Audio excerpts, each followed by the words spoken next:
अस्सलाम वालेकुम, मैं हूं सैयद ईशान अजीज। पाकिस्तान के लिए बहुत बड़ा दिन।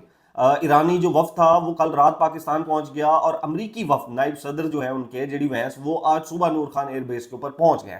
अब आज पाकिस्तान का इतना बड़ा दिन है, इतना अहम दिन है कि पूरी दुनिया का मीडिया, पूरी दुनिया की ब्यूरोक्रेसी, पूरी दुनिया के डिप्लोमेट्स, पूरी दुनिया के वज़ारे आज़म और पूरी दुनिया के सदूर महज एक एक यानी कि शख्स की जो नजर है पूरी दुनिया में वो आज पाकिस्तान इस्लामाबाद के ऊपर है। वो मीडिया से हो, सोशल मीडिया से हो, डिजिटल मीडियम से हो, किसी भी मीडियम से हो, आज हर जगह सिर्फ और सिर्फ पाकिस्तान डिस्कस हो रहा है। अब ये डेलीगेशन जब आ रहे थे उससे पहले बहुत से रूमर्स फैलाए गए, बहुत सी अफवाहें उससे पहले फैलाई गई और उन अफवाहों के ऊपर पाकिस्तान ने भारत को तो तत्ते तवे के ऊपर बिठा के ना बांध दिया। अब मैं आपको बताता हूं कि भारतीय मीडिया क्या क्या प्रोपेगेंडा करता रहा, आपने ये सुनना जरूर है। देखिए, भारत ने सबसे पहले तो प्रोपेगेंडा ये किया कि ईरान का जो वफ्द है, डेलीगेशन है, वो आ ही नहीं रहा पाकिस्तान। उन्होंने कहा जी हमें तो एतबार ही नहीं है, हम तो जा ही नहीं रहे पाकिस्तान के ऊपर। अब उसके बाद डेलीगेशन आ गया, वहां से भी खबर आ गई कि नहीं जी हम तो आ रहे हैं। अब उसके बाद क्या कहा गया, ये कहा गया कि जी जेडी वैंस जो है यानी कि नायब सदर जो है वो नहीं आ रहे। यानी कि पहले ईरान नहीं आ रहा था, अब जी ईरान पहुंच गया कल रात को, तो फिर प्रोपेगेंडा ये हो गया कि जी नायब सदर जो है अमेरिकी वो नहीं आ रहे, वो पेरिस से अपनी फ्लाइट को वापस मोड़ लेंगे। उन्होंने कहा कि जी मैंने पाकिस्तान नहीं जाना। और फिर उसके ऊपर इंडिया टुडे ने रिपोर्ट किया कि मोदी ने वहां के जो लोकल मंदिर हैं, चंद खास किस्म के वहां के जो पुजारी हैं उनको 3-3 हजार रुपए दिया है कि दुआ करो कि ये जो जेडी वैंस का प्लेन है ये गुम हो जाए कहीं पे, या ये वापस चला जाए, ये पाकिस्तान ही ना पहुंचे। ये हो गए 3 प्रोपेगेंडा, आप सुनते जाएं इसके ऊपर। अब जनाब उसके ऊपर ये जो अरनबाब जो गोस्वामी है उनके बड़े एंकर हैं, वो बैठे हुए थे और उन्होंने कहा कि जी ये जो पाकिस्तान की सिक्योरिटी है, पाकिस्तान के ऊपर बात करने लगे वो, तो वहां पर चाइनीज एक बैठे हुए थे एज अ गेस्ट। उन्होंने जब लाइन शुरू की कि पाकिस्तान को क्रेडिट देना चाहिए, पाकिस्तान ने बड़ा काम किया है, इनको आग लग गई, तत्ते तवे के ऊपर बैठ गए। इन्होंने उसको आगे से बोलने ही नहीं दिया, ब्ला ब्ला ब्ला इस तरह की जो है वो इन्होंने शुरू कर दी, मीडिया नॉर्म्स खत्म हो गई।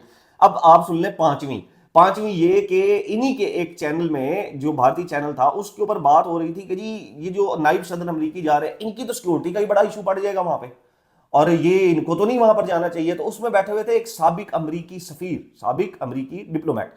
उन्होंने कहा जी कोई मसला नहीं है वहां पे सिक्योरिटी में, वो जाएंगे, कोई इशू नहीं है। और आप लोगों से बात करके तो मुझे ऐसे लग रहा है जैसे मैं पता नहीं स्कूल के बच्चों से बात कर रहा हूं। यार आप कब बड़े हो गए, ये कोई मीडिया तो नहीं मुझे लग रहा है, ऐसा लग रहा है जैसे कुछ स्कूल के बच्चे इस चैनल को बैठे चला रहे हैं। लाइव बेइज्जती, यानी कि लाइव उन्होंने भी भारतीयों को तत्ते तवे के ऊपर जो है वो बैठ के बिठा दिया।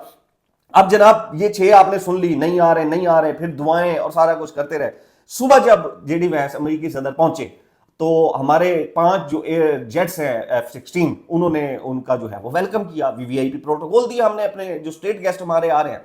अब उसके ऊपर इन्होंने क्या किया, उन्होंने कहा देखें, आप देखें कि किसी भी जो अमेरिकी का पाकिस्तान आना कितना मुश्किल है कि 5 जो जहाज हैं, जंगी जहाज, वो उनको रिसीव कर रहे हैं। अब उसके ऊपर फिर वहीं से बैठ के जवाब दिया, और मैंने भी उसके ऊपर जवाब दिया कि अहमको और जाहिलो, ये स्टेट प्रोटोकॉल है, हमारा जो स्टेट गेस्ट आ रहा है हम उसको प्रोटोकॉल दे रहे हैं। और ये हमने सऊदीज को भी दिया था, जब एमबीएस आए थे हमारे, तब भी जो एयर जेट्स थे उन्होंने उनको रिसीव किया था। ये बहुत ज्यादा किसी भी स्टेट की तरफ से वीवीआईपी प्रोटोकॉल दिया जाता है, और वो प्रोटोकॉल हमने इनको दिया है।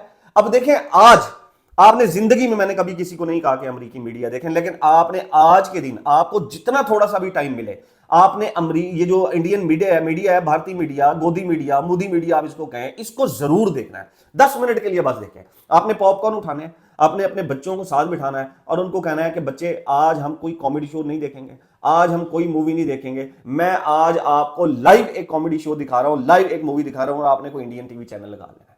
आपको ड्रामा मिलेगा, आपको कॉमेडी मिलेगी, आपको रोना पिटना मिलेगा, आपको मातम मिलेगा, वहां पर चीखने की आवाजें आपको वहां पर मिलेगी, और ऐसी ऐसी फजूल, ऐसी ऐसी घटिया किस्म की आपको हरकतें मिलेंगी कि आपका आज का दिन जितना हंसने का दिल करेगा वो कोटा आपका पूरा हो जाएगा। और पाकिस्तान ने जो है वो, मैं क्रेडिट देता हूं ये पाकिस्तान को कि पाकिस्तान ने पूरे भारत को, पूरे भारत के जो मीडिया है उसको ऐसे तते तवे के ऊपर बिठाया और फिर साथ में रस्सी बांध दिया।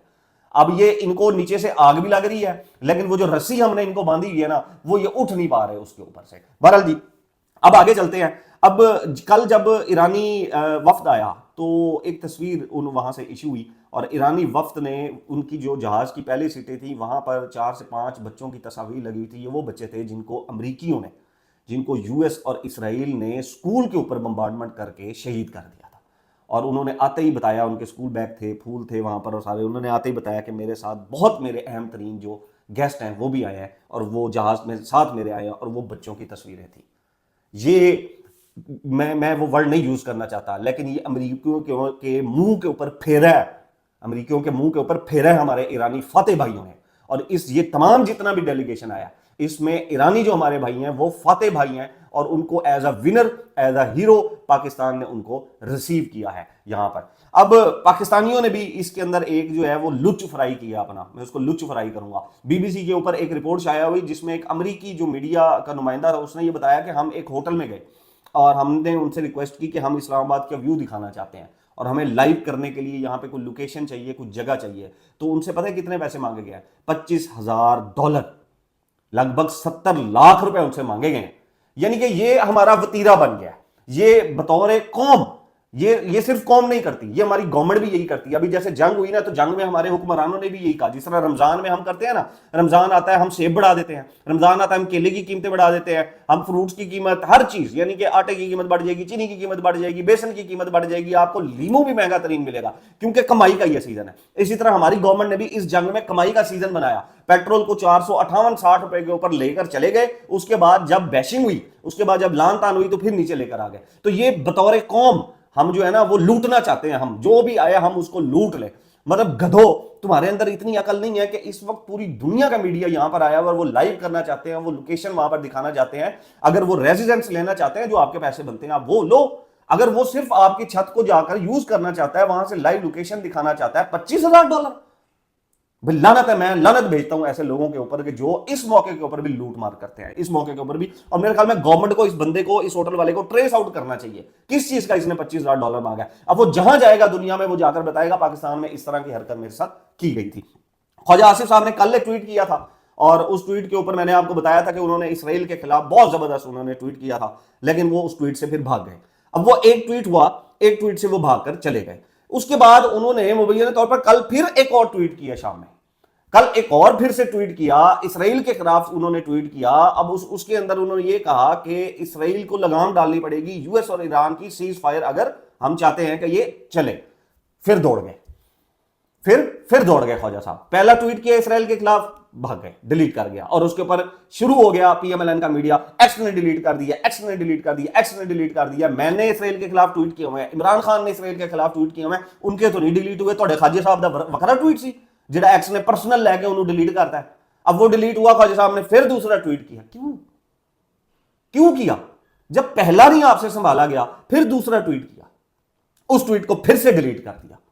भाई वजह, अब इसके अंदर जब मैंने पता कि मैंने कहा यार ये क्या है, ख्वाजा साहब ये क्यों कर रहे होंगे, तो मैंने, मेरी एक शख्सियत से बात हुई, हुकूमती शख्सियत है, उन्होंने कहा ख्वाजा साहब को किसी ने लिफ्ट नहीं कराई, ख्वाजा साहब को गुस्सा है, ख्वाजा साहब किसी मीडिया की खबर में नहीं आ रहे, ख्वाजा साहब किसी लाइमलाइट में नहीं आ रहे, किसी चैनल के ऊपर नहीं आ रहे। इस तमाम पीस के अमन में ख्वाजा साहब का दूर दूर तक ना ही को नहीं, डिफेंस मिनिस्टर का ना ही नहीं है ये।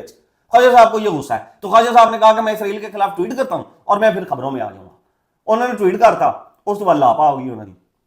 फिर उन्होंने कहा अच्छा मैं हूं फिर दूसरा ट्वीट करता, पहली के बाद मैं खबरों में आया, फिर दूसरा ट्वीट किया, फिर लापा होगी, फिर दौड़ गई, फिर डिलीट कर दिया ट्वीट, मजाक बनाकर रख दिया डिफेंस मिनिस्टर ने। ऐसा नहीं होता पूरी दुनिया में। मुझे वो शाहरुख खान की फिल्म याद आ गई, वो एक बिल्लू बार्बर फिल्म थी। तो शाहरुख खान साहब को स्कूल वाले कुछ लोग बुलाने जाते हैं उनको कि आप हमारे स्कूल के अंदर आए, तशरीफ लेकर आए। तो उनके साथ एक साहब जाते हैं, वो स्कूल के कोई मेंबर थे, टीचर थे, ये क्या थे, तो वो उस गेस्ट के सामने अजीब किस्म की हरकतें करते हैं। ओ जी ये तो पैसों के भूखे होते हैं, इस तरह की वो कोई बात करते हैं शाहरुख खान के सामने, वो ऑफेंड हो जाते हैं। और फिर उसके बाद जब वो शाहरुख खान साहब उस स्कूल में आते हैं तो वो जो स्कूल वाले हैं ना उनको दरवाजा में कुंडी लगा के उनको कमरे के अंदर बंद कर लेते हैं। ये मैं पिक्चर भी लगा रहा हूं आपको, ये अगर आपने बिल्लू बाबा मूवी देखी तो मुझे ख्वाजा साहब के साथ यही सीन नजर आ रहा है। अगर इन्होंने दूसरा ट्वीट ये नहीं भी किया तो पहले ट्वीट के ऊपर यही सीन मुझे नजर आ रहा है कि इनको गुस्सा था कि मैं कहीं क्यों नहीं नजर आ रहा। वरना इन्होंने इसराइल के ऊपर बड़े कोई दिलराना पीछे नहीं ट्वीट किए हुए, इन्होंने कोई एक अदा होगा इनका। और पिछले कई अरसे से फलस्तीन वाला मसला था, नहीं ट्वीट हुआ वहां पर इन्होंने, मैंने देखा उसके ऊपर मैं ट्वीट जो है वो नहीं, मुझे तो नहीं, मेरी नजर से वो गुजरा, शायद उन्होंने किया हुआ। तो वो गुस्सा इन्होंने उतारा और उस गुस्से की मद में पाकिस्तान का जो डिफेंस मिनिस्टर है, ये ओहदा जो है वो कंट्रोवर्शियल हो गया। आपने ट्वीट किया है, दिलेराना ट्वीट किया, बेहतरीन ट्वीट किया, आई सपोर्ट इट, लेकिन डिलीट क्यों किया? दौड़ क्यों जाते आप? फिर दूसरा ट्वीट किया, फिर दौड़ गए जो तुसी रहन दो ख्वाजा साहब, तुसी नहर ते जाके छलांग ही मारो, ਤੁਹਾਡੇ ਕੋਲ ਉਹੀ ਹੋਣਾ ਹੈ। ਤੁਸੀਂ ਬਹਿ ਕੇ 2-4 दिन सबर करो, अपना मोबाइल साइड पे साइलेंट पे रख के इंटरनेट बंद करके सो जाओ। पीस ये जो डेलीगेशन है ये चला जाएगा, उसके बाद आप आराम से बैठ के जुगते मारना आप, ठीक है। फिर हम भी उस जुगतों के अंदर आपको सपोर्ट करेंगे हम, ठीक है जी। तो बहरहाल जी अब तक के लिए इतना ही, और अभी ये जो पीस डायलॉग है वो चल रहा है और आज वो स्टार्ट हो जाएगा। और हमें एज अ पाकिस्तानी ये दुआ करनी चाहिए कि हमारे ईरानी भाई जो फातेह है वो पीस डायलॉग हो जाए, उनकी सैंक्शंस उनके ऊपर लगी हुई हैं वो खत्म हो जाएं, उनके जो असासे मुंजमद हुए हैं वो उनको मिल जाएं, अपना हम्स उनको मिल जाए, और जो मुतालबात हैं उसमें पूरी दुनिया के अंदर एक अमन आ जाए। अब तक के लिए इतना ही। नेक्स्ट व्लॉग तक अपना अपने इस चैनल का ख्याल रखिएगा। अल्लाह हाफिज़।